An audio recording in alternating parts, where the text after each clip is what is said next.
achar cada livro da Bíblia. Louvado seja Deus. Amém, igreja? Capítulo 3 de Apocalipse, versos 7 e 8, que diz assim o texto, o título como Carta à Igreja em Filadélfia. Ao anjo da igreja em Filadélfia escreve: estas coisas diz o santo, o verdadeiro, aquele que tem a chave de Davi, que abre e ninguém fecha, e que fecha e ninguém abre.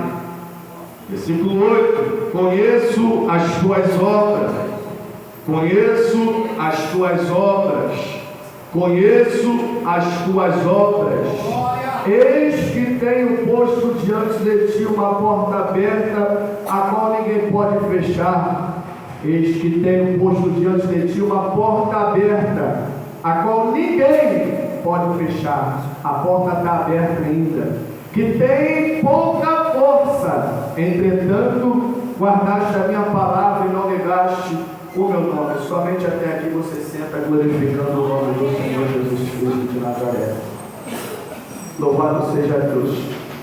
Sabemos bem que o livro do Apocalipse, ele pode ter vários tipos de revelação. O livro do Apocalipse é denominado por alguns escritores como o livro da revelação, o livro da profecia vindoura, o livro do juízo final. Cada um decifra de forma diferente. Louvado seja o nome do Senhor. Mas a palavra de Deus, ela nunca mudou e nem nunca vai mudar. De Gênesis a Apocalipse, tudo que aconteceu continua acontecendo nos dias atuais e vai acontecer posteriormente, porque o Senhor, ele é fiel para cumprir. Quando ele lança uma palavra, a palavra ela tem que causar algum efeito, seja para exortar ou para consertar a igreja. E o cenário da igreja atual na qual nós estamos vivendo é onde que a igreja necessita urgentemente de um reparo no altar, porque tem muitas igrejas aí fora que estão pedindo fogo do céu, mas está com o altar, aleluia, danificado. O altar de muitas igrejas aí fora está quebrado, mas eles querem sinais. É uma geração que vive à base de sinais, à base de revelação. Eu peço os irmãos pela minha voz, que eu passei um dia em outro lugar, aleluia, louvando seja o nome do Senhor, pregando, ministrando a palavra do Senhor, porque a obra de Deus ela não pode parar, ela não pode parar. O que pode sofrer sou eu, que sou carne, sou falho, mas a palavra de Deus ela não falha. Louvado seja o nome do Senhor. Então João, todos nós sabemos que foi um dos discípulos de Jesus Cristo de Nazaré. Ele andou com Jesus, ele pôde contemplar as maravilhas que Jesus fez naquela época. Ele viu os milagres que Jesus operava, ele viu os prodígios que Jesus poderia fazer, ele sabia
Gálatas, se não me engano, 6:6. Se você semear na carne, você vai colher na carne. Se você semear no Espírito, você vai semear no Espírito.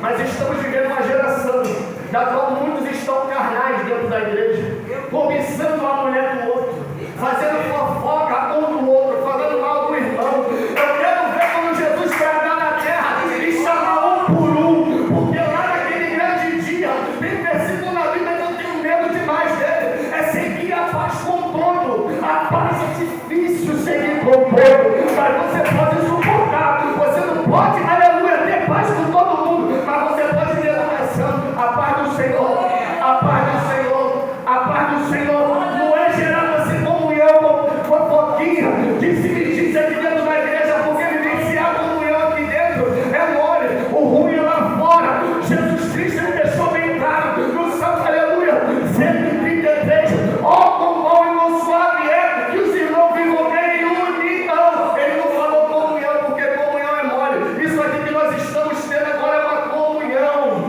União é todo mundo estar na mesma ligação, é na mesma direção, no mesmo Espírito, adorando o mesmo Deus, não falando mal um do outro, não fazendo fofoca um do outro, não querendo ser melhor um do que o outro, porque o que estamos vivendo nos dias atuais é isso. Eu canto mais, eu canto mais, Deus me usa mais, eu sou o maior, mas a Bíblia vai dizer que aquele que se considera o maior, ele é o menor. O Evangelho de Jesus Cristo, louvado seja Deus, ele é o contrário, o maior é o menor dentro da casa do Senhor. Aquele que é nariz empinado, aquele que acha que faz e acontece, esse aí Deus abate, porque a Bíblia vai dizer que aquele que se orgulha, aleluia, ele precede a ruína, o orgulho ele precede a ruína, e a soberba, ela precede a guerra. Então temos que andar em comunhão um com os outros. É difícil, a porta é estreita, o caminho ainda é apertado, mas muitos estão pegando somente a porta larga. Você pode vir do jeito que você está, você pode adorar do jeito que você está, você pode continuar pegando do mesmo jeito, porque Deus ele aceita você do mesmo jeito que você está.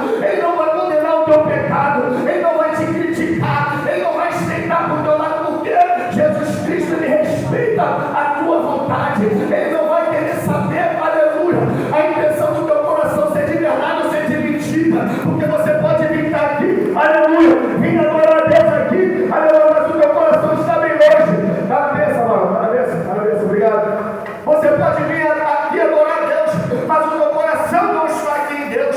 Enquanto você vem vazio e sai vazio, vem de um jeito e sai do mesmo jeito, porque não teve cauterização, aleluia, não teve metanoia na mente. A mente ainda está cauterizada com as coisas da terra. Eu posso vir aqui pegar pecado no pecado? Posso. Eu posso vir aqui dirigir culto no pecado? Posso. Eu posso morar de desespero no pecado? Posso, porque isso aí é dom não revogado de ninguém, não é revogado de ninguém. Jesus ele deixou bem claro que dom ele não se revoga, aleluia. O que se revoga que você pode perder é a tua salvação.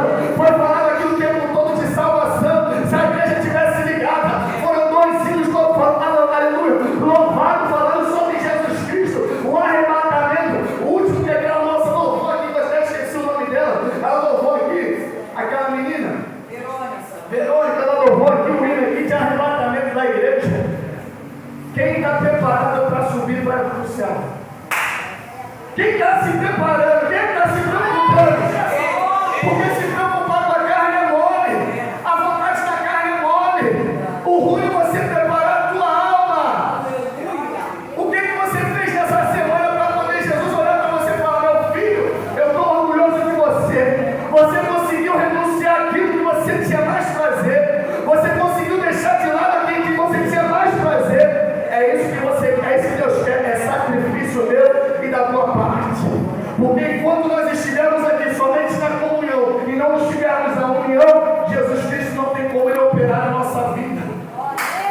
Porque enquanto nós estivermos desligados, separados de entendimento um do outro, Jesus ele não trabalha. Porque a Bíblia é bem clara em dizer que reino dividido ele não subsiste.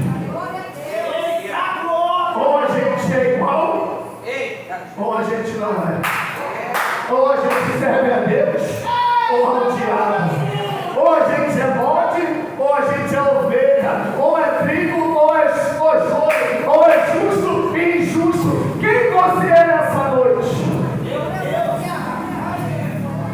Quem você é nessa noite? Eu não vim pegar a porta aberta para ninguém, eu vim aqui pegar a palavra de Deus, porque é Ele quem manda na minha boca.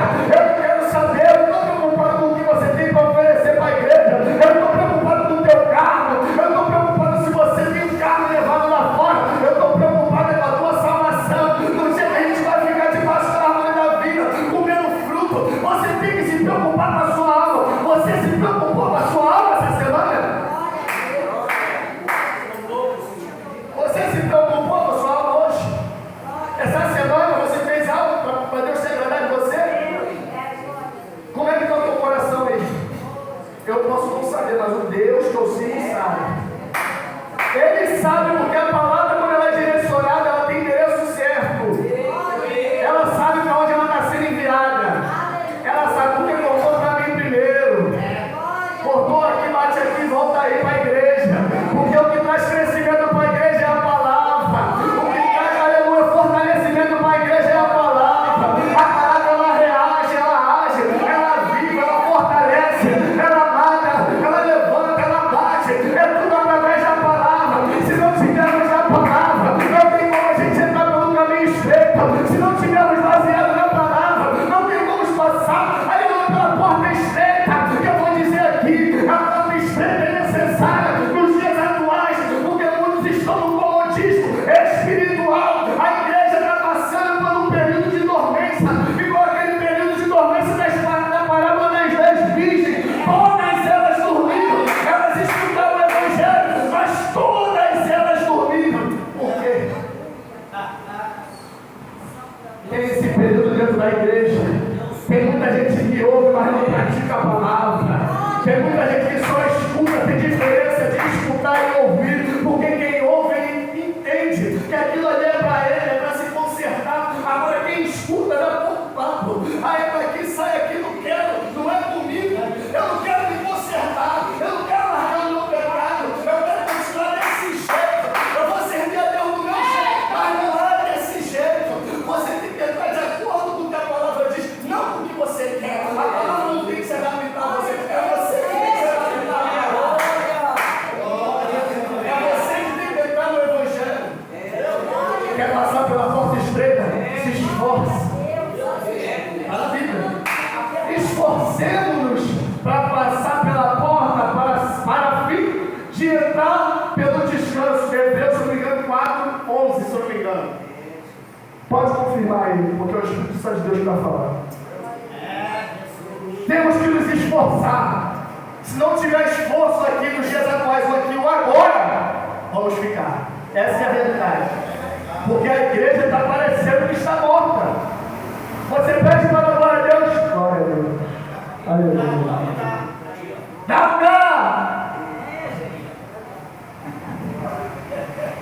Mas na hora que o time dele dela faz gol, gol!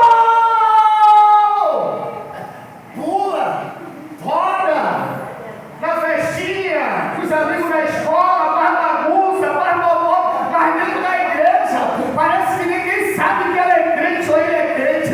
Parece que fica de boca fechada, é uma língua de ferro, uma língua de concreto, e não abre a boca para adorar. Como é que vai abrir a boca para adorar aqui e vai querer adorar lá no céu? Lá em Isaías, capítulo de número 6, vai dizer que os serafins estão acima do Senhor, dizendo um ao outro, na mesma sintonia: Santo, Santo,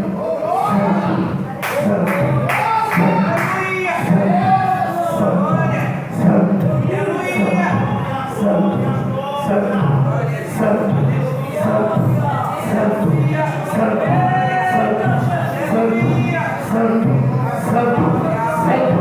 Quando entrares dentro da casa do Senhor, foi falado aqui: tire a sandália do teu pé. Tem muita gente trazendo o mundo para dentro da igreja. É entretenimento. Entretenimento traz jovem, não. Entretenimento traz abismo para dentro da igreja. Está na Bíblia, um abismo puxa o outro. O evangelho não precisa de mudança. Ele não precisa de entretenimento. O que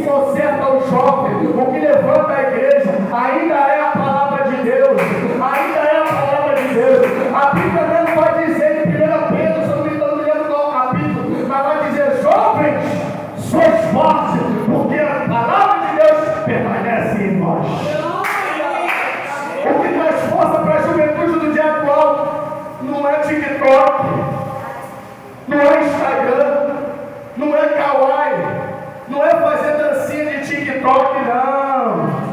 O que traz fortaleza para dentro do jovem, dentro da igreja, é a palavra. Sem palavra, a igreja perece. Sem palavra, a igreja não consegue se manter de pé. Sem palavra, a igreja vai entrar na perece já com a derrota certa. Sem palavra, a gente se perde no meio do caminho. Porque o salmista ele vai dizer no Salmo 119, versículo 105: lâmpada para os meus pés é a tua palavra, e luz para os meus caminhos. Sem palavra, a gente não acha o caminho até o noivo. Tem muita gente que está só se preocupando com o aqui e o agora, mas não está se preocupando com a alma.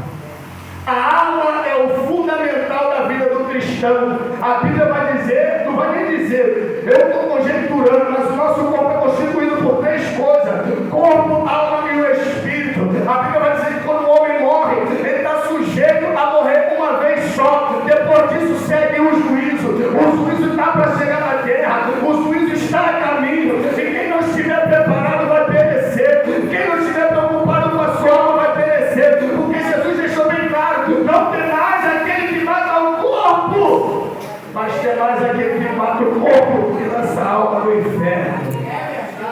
Vocês não têm noção do que é o inferno. Vocês não têm noção. Enquanto você tem uma vida boa, que é estável, tem gente lá na faixa de Gaza e em outros países morrendo, sendo perseguidos agora. Pessoas morreram por causa da palavra. Os apóstolos morreram por causa da palavra. Os martirizados, devorados, queimados, apedrejados, a fio da espada. O apóstolo Paulo mesmo foi decapitado. E nós estamos brincando de ser crente. Desse jeito, como é que vamos entrar na porta estreita, irmão? Jesus está voltando, mas eu não consigo olhar para a cara daquele irmão. Não olha! Glória a Deus! Aleluia! Eu não consigo sentar do lado desse irmão. Não senta! Mas lá no coral celestial, tu vai ter que estar do lado dele, cantando com os anjos. Ai, ele conhece, está escrito aqui no verso 8: conheço as tuas obras. Qual é a intenção das tuas obras aqui dentro da igreja? É verdadeira ou é falsa? Ou você quer ganhar alguma coisa? Você faz para ganhar alguma coisa, para aparecer, ou você faz por amor a Deus? Porque fazer para querer agradar alguma coisa é mole. Jesus, ele vê, os olhos dele são como chama de fogo. Ele conhece as tuas obras, ele conhece as minhas obras. O teu coração será que está verdadeiro dentro da casa de Deus? A Bíblia diz que na congregação do justo não vai ficar ninguém de engano. Não vai ficar ninguém de engano, porque eu posso pular aqui, marchar, rogar, mas sem ter vida no altar. Eu posso falar mistério aqui, mas lá fora falar palavrão. Eu posso falar sangaceiro e depois tomar cerveja. Só não vai para o céu, irmão. Ele conhece as obras. As duas portas foram essas, a larga e a estreita. Mas a porta principal que temos que entrar é a porta larga, porque falaram aqui que ela ainda está aberta. Quando Noé foi designado para poder pregar, aleluia, arrependimento para o povo daquela época, a Bíblia diz que ele pegou 100 anos e construiu a arca. De segunda a sexta Noé pregava, sábado e domingo ele martelava, construindo a arca para sua família. De segunda a sexta, novamente, ele pregava, sábado e domingo construía a arca. E dia após dia foi assim durante 100 anos. Ele não tinha entendimento, ele não era arquiteto, ele não era marceneiro, ele não tinha entendimento do que ele estava fazendo, não tinha prego, não tinha martelo, não tinha. Como é que ele construiu essa arca? É mistério de Deus. É mistério de Deus que não dá para entender. Mas enquanto ele estava pregando, louvado seja o nome do Senhor, as pessoas estavam preocupadas. Vai dizer, aleluia, que nos dias atuais, quando Jesus voltar, vai ser comparado casavam e davam-se em casamento. Por quê? Iniquidade, adultério, prostituição, bagunça, apostasia, tudo dentro da igreja. É o que estamos vivendo nos dias atuais. É o cenário dos dias atuais. A igreja necessita de arrependimento. Segundo a Crônicas 7,14, se o meu povo que se chama pelo meu nome se humilhar e orar, se converter nos seus maus caminhos, então eu ouvirei dos céus. Primeiro ele vai ouvir para ver se verdadeiramente foi o arrependimento. Porque eu posso muito bem me arrepender sem estar verdadeiramente quebrantado. Primeiramente se arrepende, ele vai ouvir. Deixa eu ver se essa lágrima é de verdade. Deixa eu ver se esse coração está verdadeiramente quebrantado. Porque se não tiver, vai ser lágrima de crocodilo, você vai forçar choro, vai sair lágrima, mas não vai gerar arrependimento. Porque arrependimento gera mudança de caráter, arrependimento gera mudança de mente, arrependimento gera mudança de vida, arrependimento gera mudança de atitude. Porque tem muita gente que não toma atitude diferente, porque ainda não mudou o entendimento, não teve a metanoia, ainda está com a mente cauterizada. Enquanto nós ficarmos com essa bagunça, a porta da arca ela vai fechar. E quando ela fechar, vai ser tarde demais. Isaías vai dizer: buscar o Senhor enquanto se pode achar, enquanto ainda tem tempo. Porque vai chegar um tempo que não vai ter mais tempo. E quando o tempo se findar, a porta da arca vai ser fechada. Não vai ser fechada por dentro, não. Vai ser por fora. Porque quem estiver dentro vai se preocupar com quem está lá fora para poder abrir. É por isso que Deus selou a arca por fora. Porque Noé queria se quebrar. Ele ia ter o remorso das pessoas que iriam morrer afogadas. Da mesma forma é comigo e com você. Se nós estamos pegando